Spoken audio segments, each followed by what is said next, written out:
Vamos a calcular el tanque, la bobina del tanque. Para ello vamos a medir el condensador variable primero en abierto, que nos da unos 35 picofaradios. Y si lo cerramos, pues nos da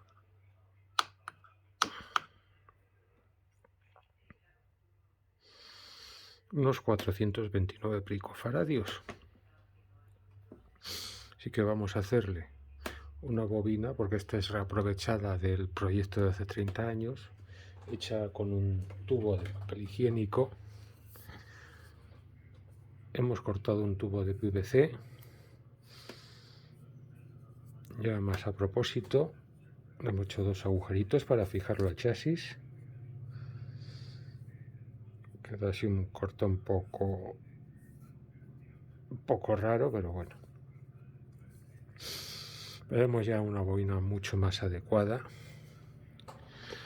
Este condensador variable para una primera prueba pues puede valer, pero cuando le meta el PA, pues no sé yo, porque van a aparecer tensiones muy altas y con los juntas que tienen las placas, lo mismo se nos ceban arcos. Bueno, ya veremos qué pasa, ya veremos.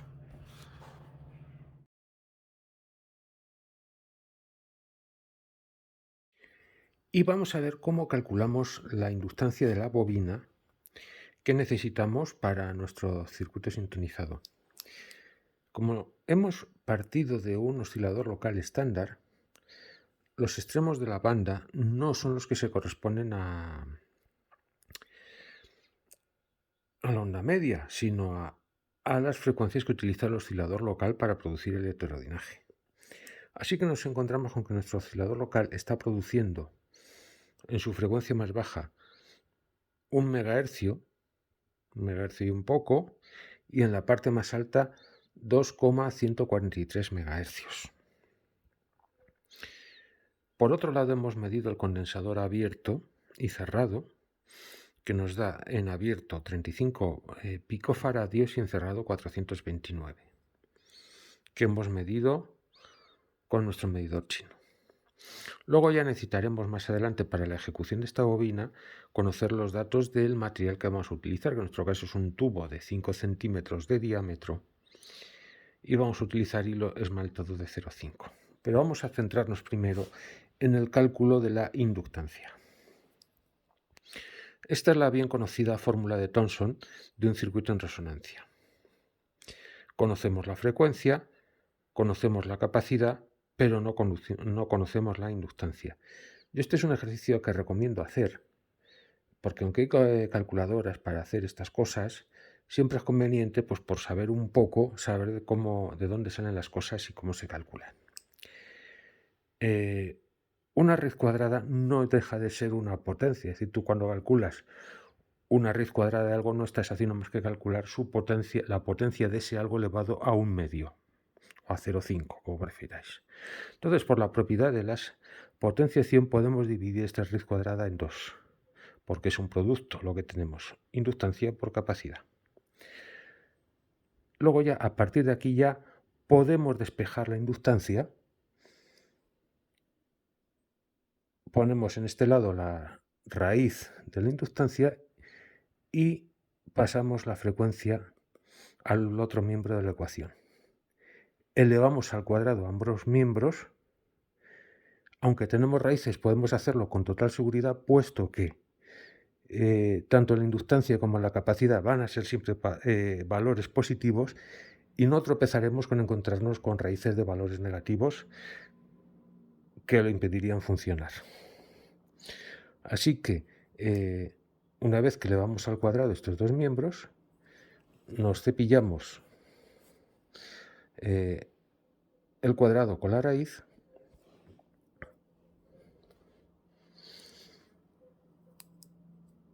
y simplificando esta expresión, pues nos queda al final que la inductancia es 1 partido por 4pi cuadrado, es decir, 2pi al cuadrado son 4pi al cuadrado por frecuencia al cuadrado, y por la capacidad, que al elevarlo al cuadrado nos hemos destruido la raíz. Haciendo estos cálculos nos encontramos con que el circuito abierto, es decir, cuando la frecuencia son 2,143 MHz, nos queda que son 157 microhenrios el resultado final de la inductancia que necesitamos. Por otro lado, cuando el condensador está cerrado, conocemos que la frecuencia es 1,050 MHz y cuando hacemos todo el cálculo nos encontramos con la sorpresa de que la inductancia se queda en 53 microhenrios. Nos vamos a quedar con el valor mayor por algo que os explicaré un poco más adelante. Podríamos intentar buscar un valor medio, pero entonces nos vamos a encontrar con que la banda se nos va a ensanchar mucho. Y para resolver estas cosas recurriremos a los viejos libros de electrónica de los años 40 y años 30 que explican muy bien cómo lidiar con este problema. Por otro lado, hemos calculado, para esto hay una fórmula, son fórmulas que se obtuvieron en su momento de forma experimental por lo complejo que es resolver este tema de una forma analítica, aunque estamos en el caso más sencillo, que es un solenoide, y nos sale que nuestra bobina debería tener unas 55 espiras y una longitud del devanado de 2,7. Luego veréis que en el mundo real estos valores pues no se cumplen porque siempre cometemos algún pequeño error de medida, pero nos va a dar un resultado muy aproximado. Luego tened en cuenta una cosa, cuando midamos la bobina siempre tendremos un error, pero no intentéis solucionarlo con una regla de 3. Porque la inductancia crece con el cuadrado del número de espiras. Es decir, no es un valor lineal, es un cuadrado. Entonces, esto tendréis que tenerlo en cuenta si queréis calcularlo, o bien ir por tanteo y sabed que si tuvierais, por ejemplo, que hacer una bobina de 100 microhenrios y os salen 200, no quitéis 100 espiras, hay que quitar muchas menos porque depende del cuadrado del número de espiras, entre otras cosas.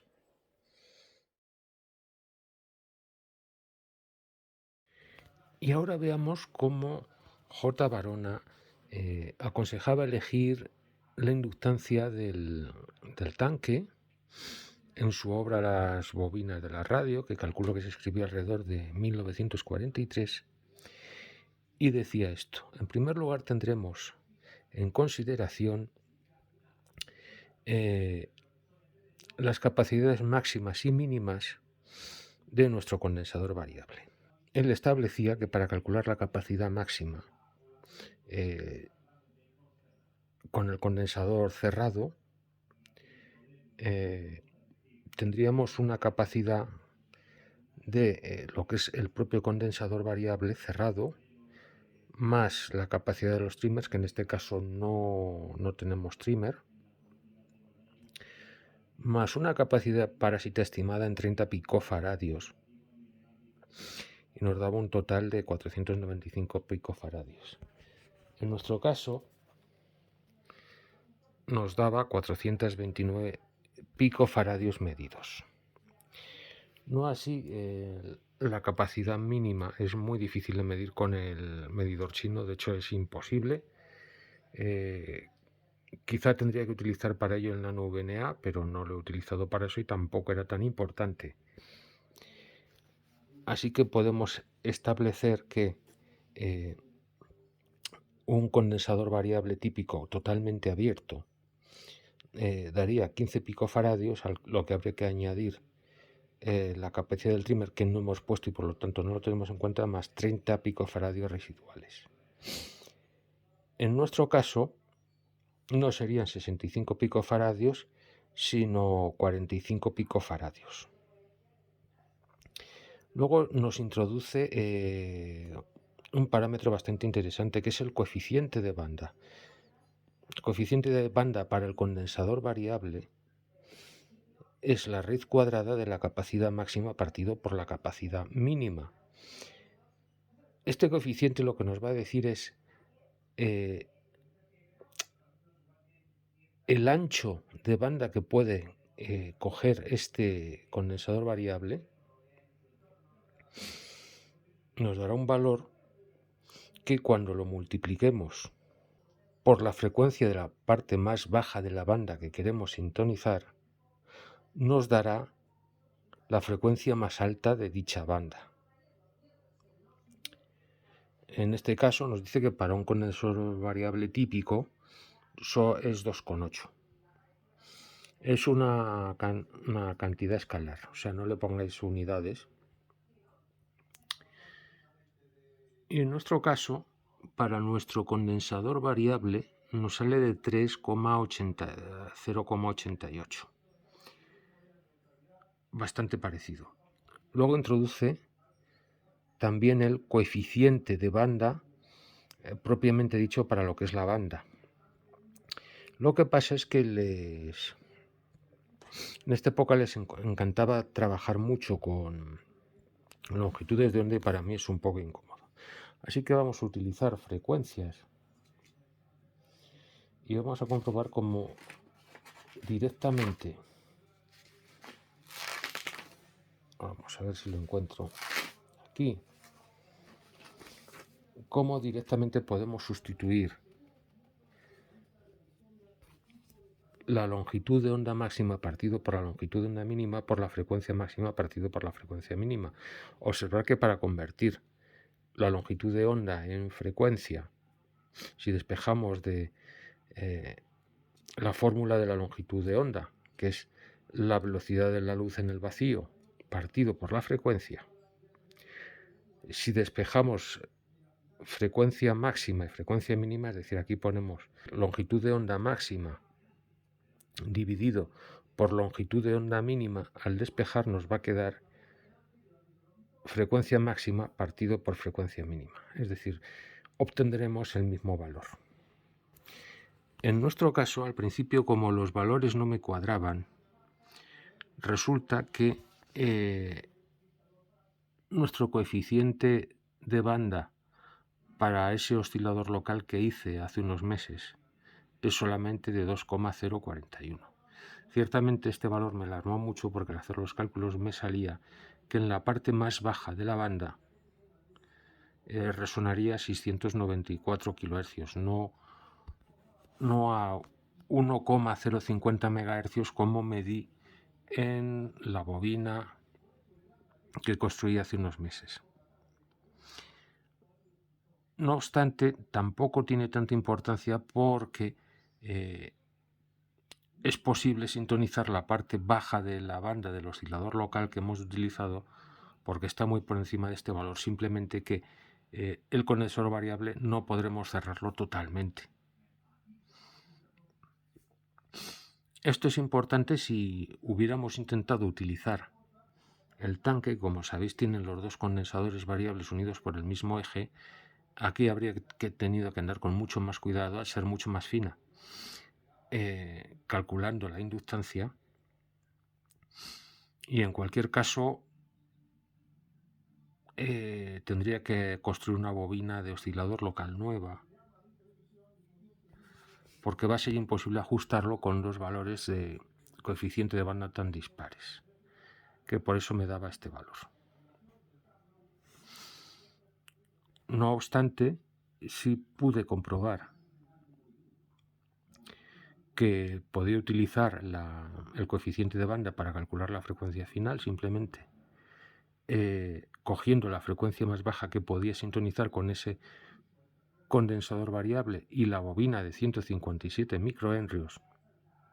No salía que con el condensador totalmente abierto, una vez aplicado el coeficiente de banda, clavaba los 2,143 MHz correspondientes al final de la banda de mi oscilador local.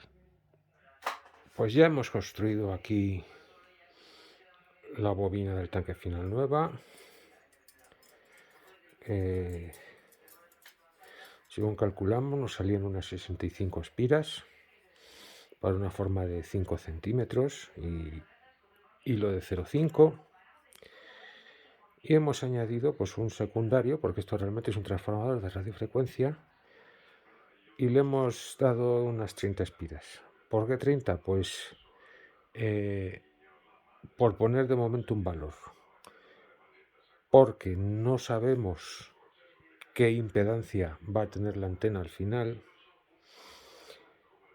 Intentaremos ajustarla a 50 ohmios, pero más que nada por poderle hacer medidas con la carga fantasma de 50 ohmios, porque por el tipo de antena que vamos a utilizar, si es un hilo largo, la impedancia no son 50 ohmios, las impedancias en las antenas de hilo son altísimas, no los típicos 50-75 ohmios de un dipolo. Solo que en nuestro caso, por el tema de hacer las medidas y porque no podemos utilizar esto en el mundo real, porque es ilegal, pues intentaremos darle 50 ohmios para poder utilizar nuestros aparatos de medida. Y de paso aprenderemos cómo se hace la medida de la impedancia de salida de nuestro equipo y cómo graduarla. Ya hemos sujetado la bobina al chasis. Vamos a medir la inductancia. Lo hice ayer, pero para que lo veamos ahora.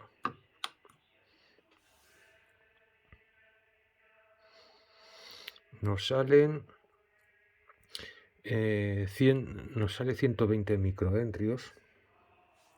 Necesitamos 157 según nuestros cálculos, pero creo que será suficiente, y si no ya veremos. Y ahora vamos a hacer una medida de aislamiento del condensador variable, porque como tiene las láminas tan juntas, es posible que se nos ceben arcos.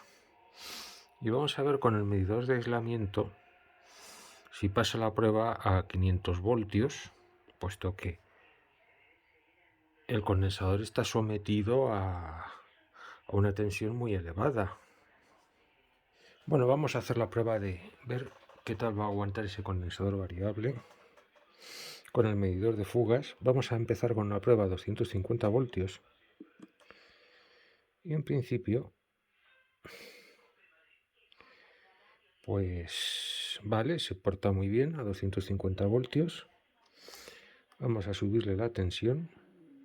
Hay que parar primero. Vamos a probar a 500 voltios. Está resistiendo.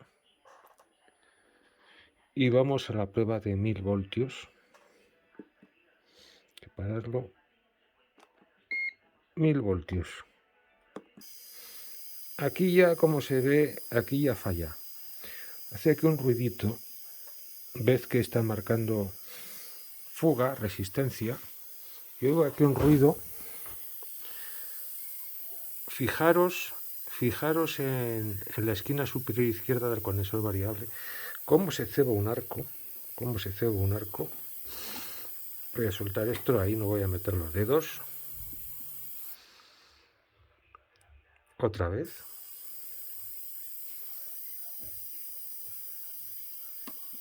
Vamos a probar en otra posición. Y se forman ahí en otro lado. Vamos a parar. Vamos a probar a 500 voltios. 500 voltios.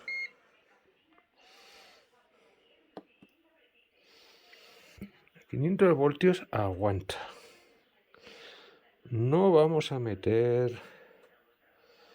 Espero, porque cuando el condensador está en sintonía, pues la tensión puede subir mucho. En principio 500 voltios aguanta ese condensador variable.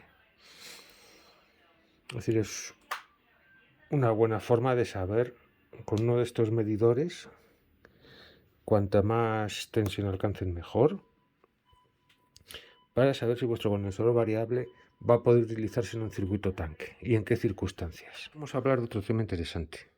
Como visteis, estuve comprobando a ver qué tensión soportaba el condensador variable antes de sacar arcos. Y os podéis preguntar, ¿y esto por qué? Si a fin de cuentas, supongamos que mi oscilador genera una tensión de 100 voltios pico a pico.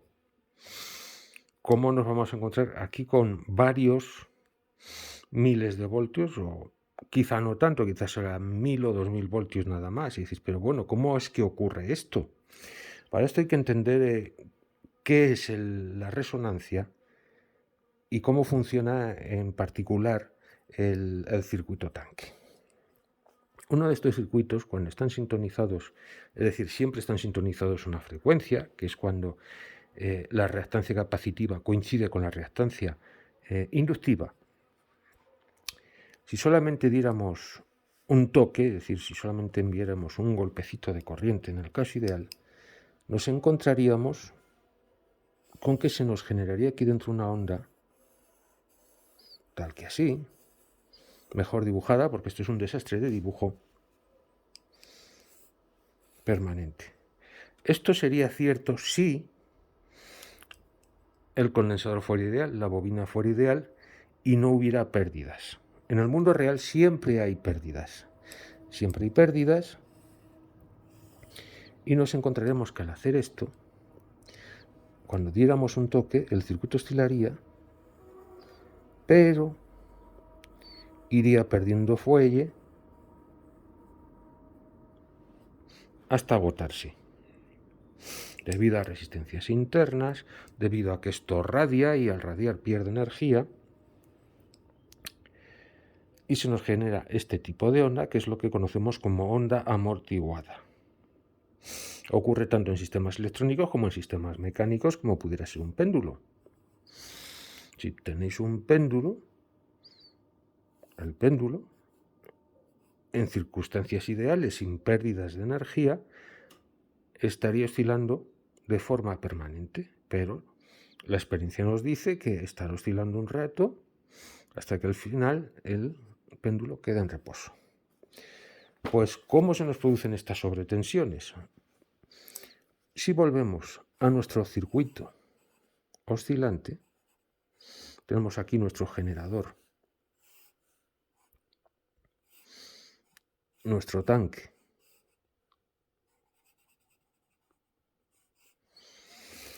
¿Qué es lo que pasa? Que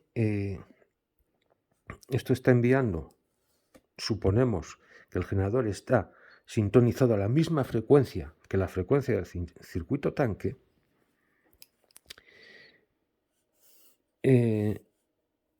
la oscilación ya es permanente.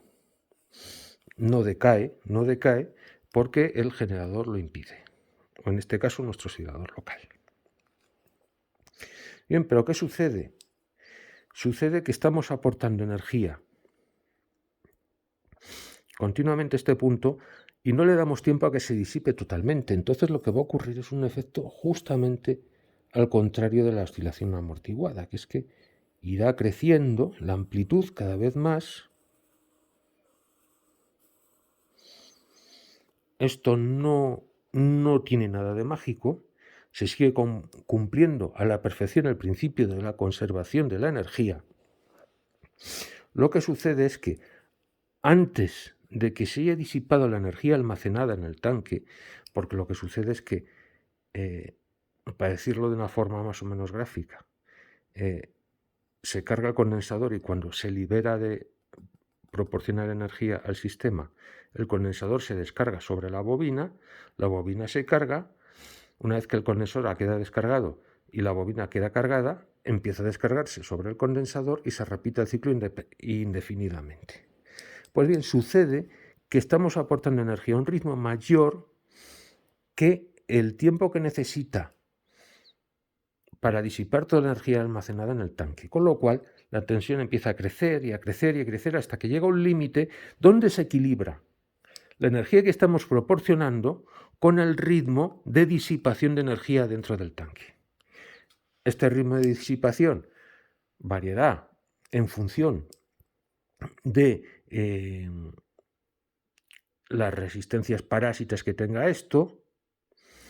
Uno de los más conocidos es el factor Q de la bobina, que cuanto mejor, más alto sea este Q, más tiempo conservará esa energía. También dependerá de la calidad del dieléctrico del condensador y una serie de factores. Pero en resumen, lo que sucederá es que, como estamos aportando energía continuamente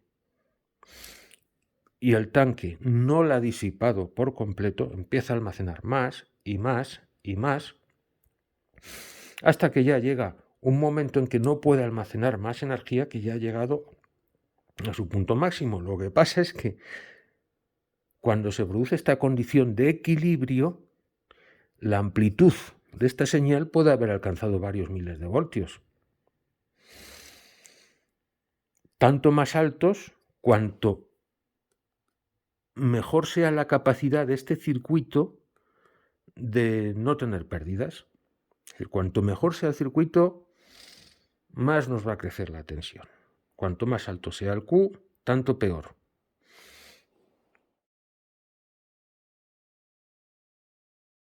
El 7 de noviembre de 1940, el viento era relativamente moderado, unos 64 kilómetros hora. Apareció una nueva forma. El puente, más que ondularse, empezaba a enroscarse. Un viento de 64 kilómetros por hora no era demasiado fuerte, pero sí fue bastante para hacer que el puente se retorciese violentamente. Y a las 11 de la mañana, el puente cayó.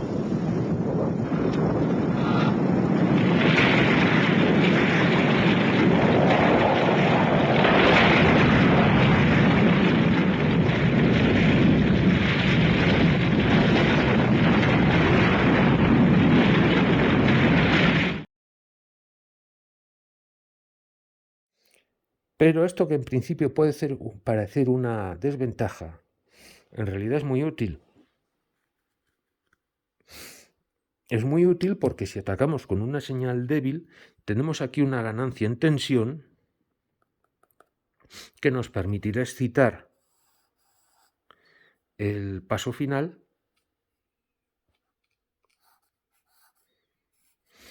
en condiciones que a lo mejor no es posible si eliminamos este circuito, que es lo que os enseñaré en el próximo capítulo cuando hablemos de cómo acoplamos el generador hacia el paso final con la 6L6.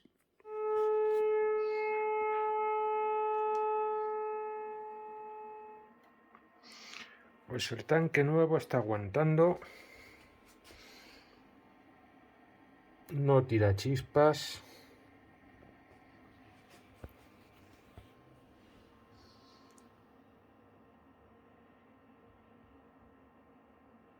Responde bien. Vamos a meter modulación.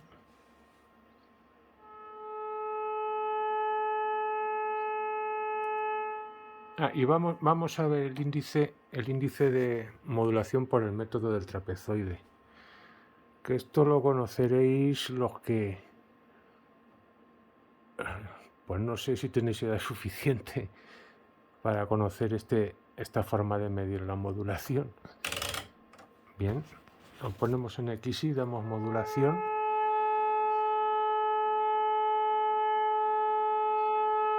¿Veis? Voy a bajar el volumen.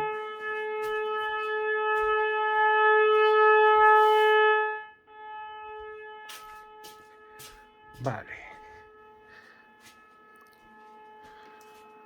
Pues esto nos permite ver el porcentaje de modulación. Normalmente este trapezoide salía girado así, con la parte fina al izquierdo. Para eso tendría que cambiar los canales. Y además nos dice que mi transmisor presenta cierta distorsión, porque esto tendría que ser recto.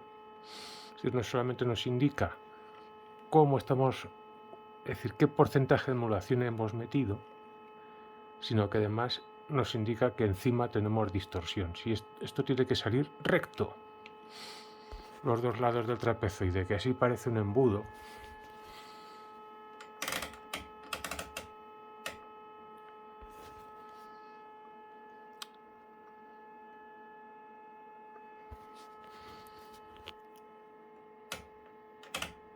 Bueno, pues se ha aportado el tanque nuevo. Así que vamos a pararlo.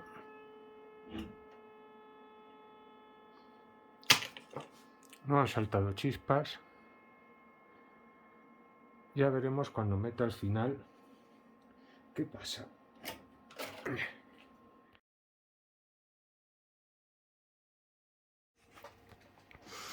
Estamos probando el PEA. Tenemos que hacer algunas modificaciones. El consumo en placa de la válvula es excesivo, unos 52 miliamperios. Esta es la salida sin modular a 1,1 megahercios. Y aquí vemos la fundamental y un par de armónicos. Cuando estos circuitos están sintonizados,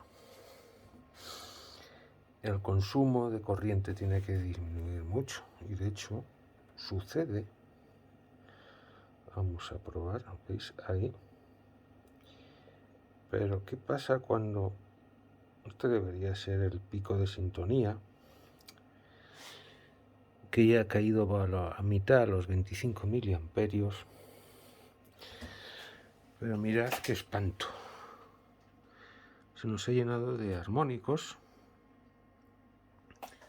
Probablemente se trate de fenómenos de autooscilación.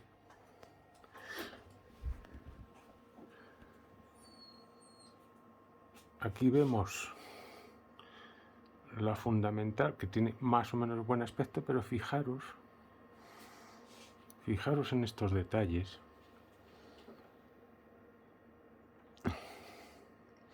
Por cierto, la tensión a la salida están siendo 1, 2, 3, 4, 5, 6, 7, 35 voltios pico a pico. No es mucho, es decir, es poco. De hecho, es que probablemente estemos dando excitación de menos. Es una de las cosas que quiero probar. Pero fijaros en estos detalles. ¿Veis aquí? Hay varias ondas superpuestas, que son todos esos armónicos que vemos aquí. Vamos a resintonizar de nuevo.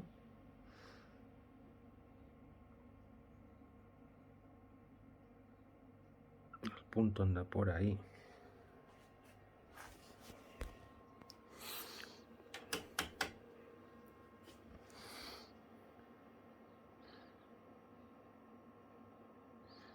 Es que se dispara.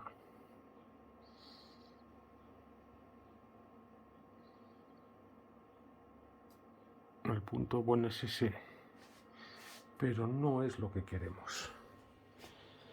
Vamos a ver de solucionarlo.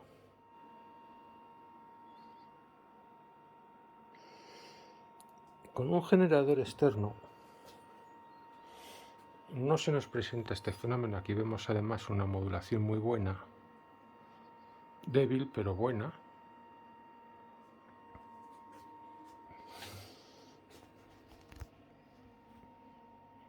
Y no se nos va de madre. Es decir, no tenemos esos horribles armónicos. Bueno, aquí ya se empieza a comportar un poco como doblador de frecuencia. ¿Veis que crece? Esa es la fundamental. Y veis cómo el primer armónico crece. Eso es porque el tanque está haciendo de multiplicador de frecuencia, de doblador concretamente. No conseguimos mucha amplitud, tampoco es que tengamos mucha tensión en placa. Estamos lejos de los 250 voltios que necesita.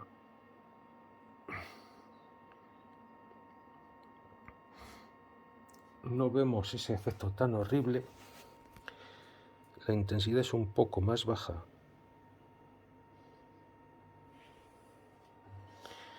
y vamos a quitar modulación.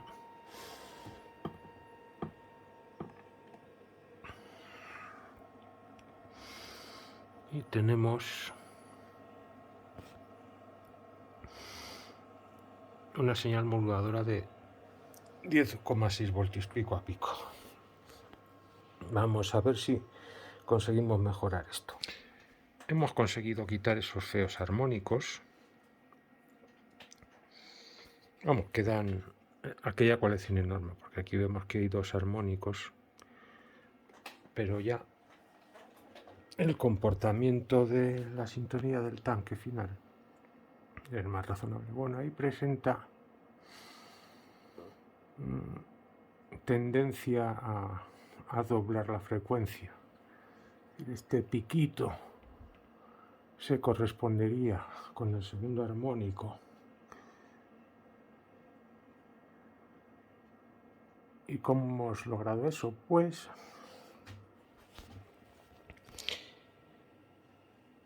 poniendo un choque mejor. El choque que alimentaba la ECH81 pues no era muy bueno, dejaba pasar residuos de radiofrecuencia y nos jorobaba el invento. Pero ahora lo que tenemos que conseguir es potencia. Y eso solamente podemos conseguirlo metiendo más tensión en la placa, porque es muy poquita. Pero claro, aquí ya tenemos una intensidad de unos 48 miliamperios, que es un tanto incordio. Vamos a subirlo de frecuencia un poquito.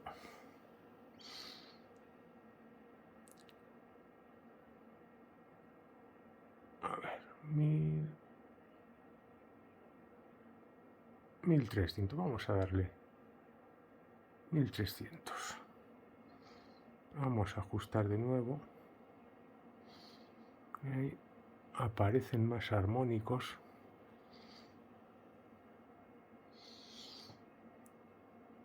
Pero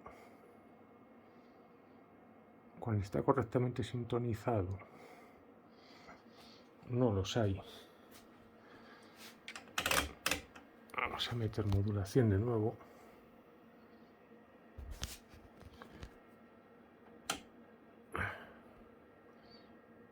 Ahí. No tiene mala pinta.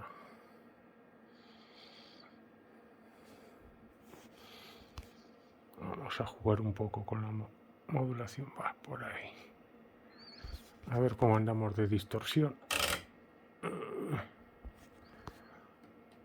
A ver, aquí el punto donde no distorsiona sería ese.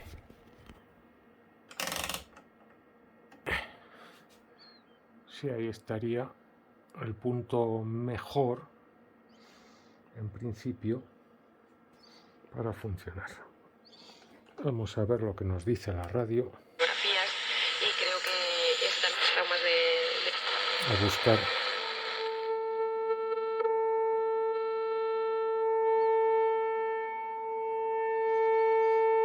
Una señal limpita.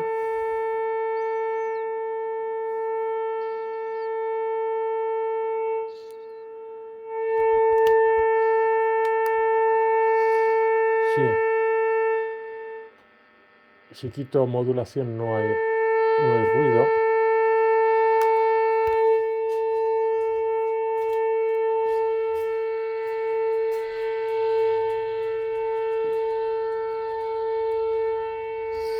El alcance sigue siendo bueno.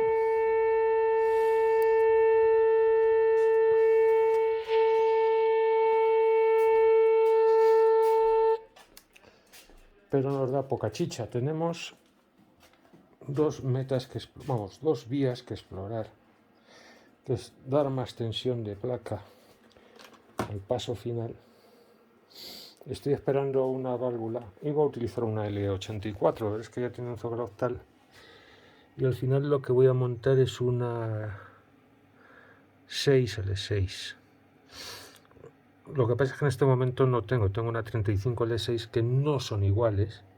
Tengo que montar una martingalilla para alimentar el filamento. Así que cuando me venga la 6L6, vamos a ver qué hacemos.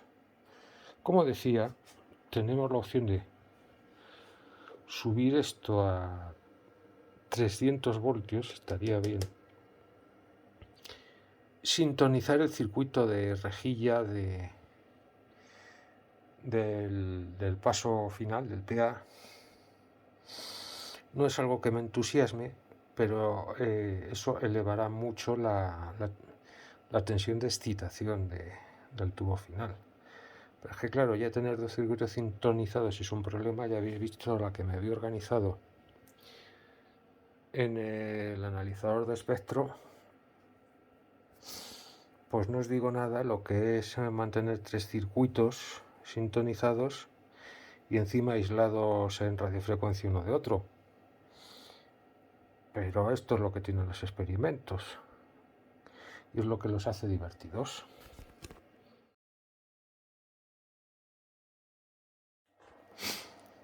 Ayer nos quedamos en la importancia de el nivel de excitación de la rejilla del PA. Lo hemos solucionado fácilmente, aunque de forma algo incómoda, añadiendo un segundo tanque de sintonía en el circuito de rejilla, que como vemos consigue aumentar enormemente el nivel de excitación. Cuando lo llevamos a sintonía, aumenta enormemente el nivel de excitación de la rejilla de la 6L6. Ahora le estamos metiendo unos 90 voltios, es una burrada. Vamos a desintonizar un poco para dejarlo en 22 voltios. Para una 6L6 no está mal. Vamos a meter modulación.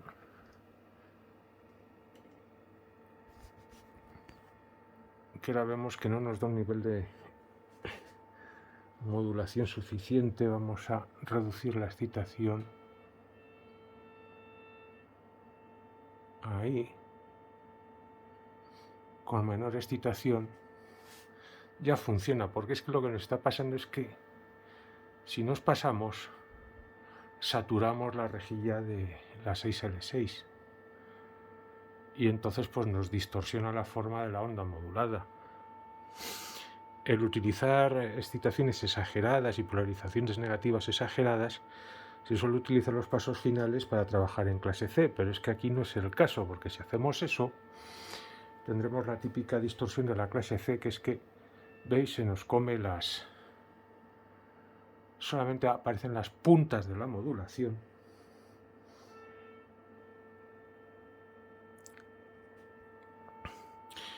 Y ya tenemos pues un buen nivel. Tengo que hacer una bobina.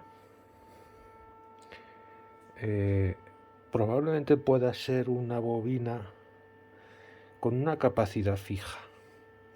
Porque no necesitamos una sintonía perfecta, necesitamos que se eleve el nivel de excitación, que sin el circuito sintonizado es prácticamente nulo. Hemos pasado de unos 4 voltios a tener 30 o incluso 90 voltios, pico a pico. El espectro es limpio, concretamente vemos ahí un armónico que está, a ver, 1, 2, 3, está unos 30 dB por debajo de la frecuencia de la portadora.